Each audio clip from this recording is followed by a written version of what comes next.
If we were serious about balancing these equations, then we would also have put over on the right hand side um, the metal ions that are on the left side as part of the reactant. So we have a lithium with a +1 charge there. We have um, magnesium +2, bromine, bromide there. Here we have another lithium balancing, and then on this one we have a sodium ion. So now they're completely balanced. I was kind of like slacking here, first of all, trying to get out of balancing the equation with the water and then forgetting the metals there. So those of you that did a fine job of um, balancing the equation, hopefully I have caught up to you at this point. Okay, so let's look at the next set of reactions. These are the oxygen nucleophile reactions, and so our ketones or aldehydes are reacting with oxygen nucleophiles. And let's focus on the first three.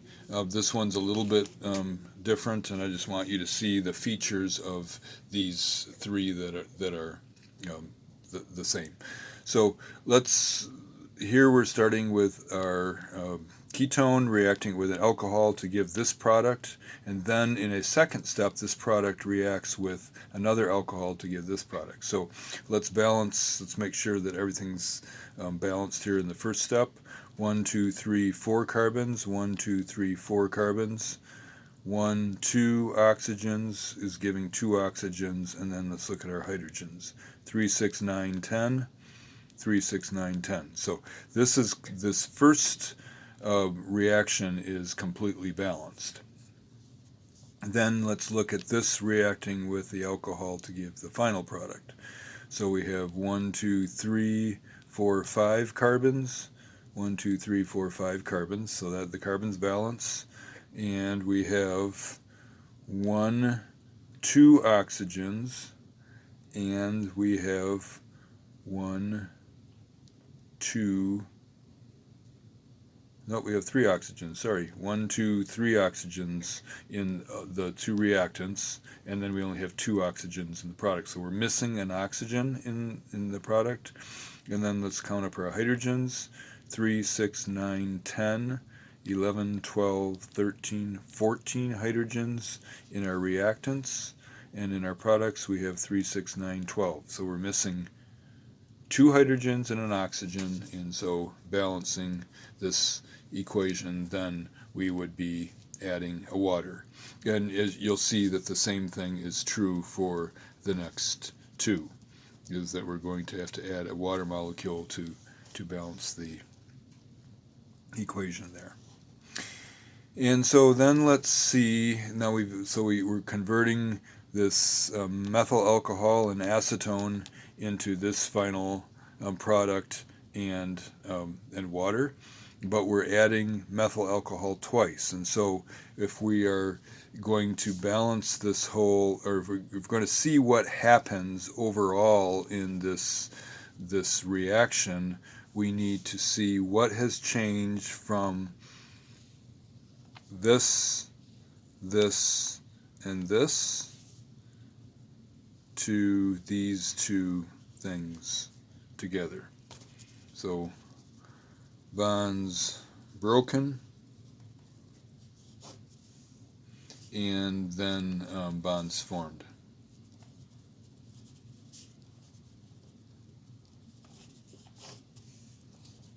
So you can start wherever. I mean, you're seeing.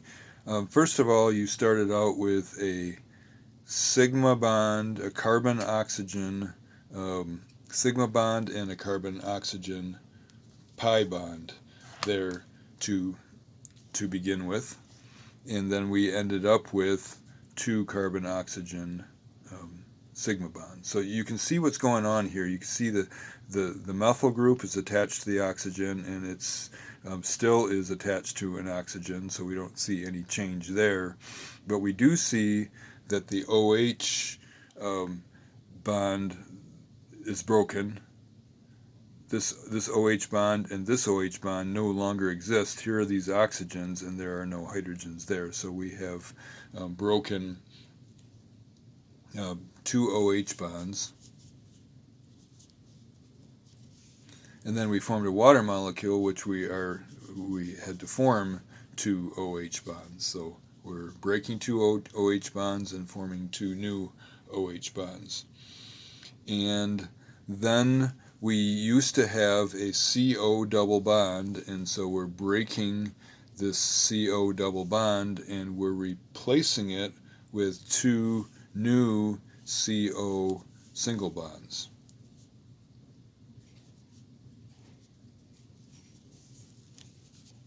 Okay, so this is overall what you see happening. The double bond is gone, and now we have two single bonds. The OHs have broken off the alcohols and have added on to an oxygen that has come off of the original molecule. And as you look at these, you'll see the same thing happening. And I want you to take a look at the first product and the second product, because they're actually, we're looking at a couple new functional groups that we haven't seen before, and these are not easy functional groups to see. I mean, it's easy to recognize an amine or an alcohol or something like that, but this functional group that is forming in the final product is a carbon single bonded to two different oxygens which are single bonded to carbons there. And so we have carbon, oxygen, carbon, oxygen, carbon. So we have this string of 5 atoms that are connected to each other by single bonds.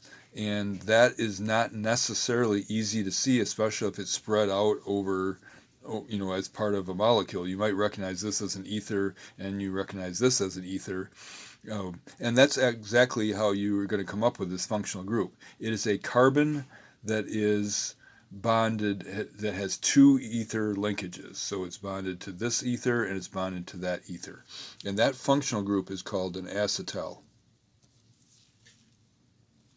The next one down here, carbon here bonded to 2 oxygens, and each of those oxygens is single bonded to another carbon. See that? That is the acetal functional group. What about down here? Carbon single bonded to 2 oxygens, and then each of those oxygens is bonded to a carbon. So again, here is the string COCOC that is the acetal functional group. And this is important in sugars. When you are in biochemistry and looking at the structure of sugars, you're going to see this acetal linkage, which will connect. What's an example? If you have sucrose. Sucrose is made up of glucose and fructose that have come together and formed an acetal linkage. So on the way there, we haven't quite gotten there yet. On the way there, we have a carbon that's single bonded to 2 oxygens, and one of them is an alcohol linkage and one of them is an ether linkage. Same here. Ether linkage there, alcohol there. And so instead of COCOC, we have COCOH. So we're halfway there, and we've added one of the alcohol molecules there, and then we've added the second alcohol molecule to get to the acetal. And rather than calling it a half acetal, which sounds a little bit crude, we are going to call it the more refined hemiacetal. Oops, HEMI acetal. So this intermediate that is formed, that's actually a stable molecule in some cases, is called a hemiacetal, and that's adding one of the alcohols. This is interesting because it has two alcohols in the same molecule, and one of them has added, and then the next one is going to come around and add to form that ring there. But again, hydrogen, oxygen, carbon, oxygen, carbon, we have the hemiacetal there as well. So hopefully now with this introduction to the three different types of nucleophiles that can add to a carbonyl, an aldehyde, or a ketone, the carbon nucleophile, the oxygen nucleophile, and the nitrogen nucleophile, you can see the similarities in all the products that are formed with the same type of nucleophile, and you can see how they're distinctly different products than the one with the oxygen nucleophiles look completely different than the products where the nitrogen was the nucleophile. So this exercise has laid the groundwork for us now going back and thinking through the mechanism of each of these types of reactions. We know what bonds are broken, we know what bonds are formed. Now we need to think through which bonds are going to break first, what bonds are going to form first, and what kind of intermediates are they going to form, and are they reasonable intermediates? That's where we will pick up on the next video.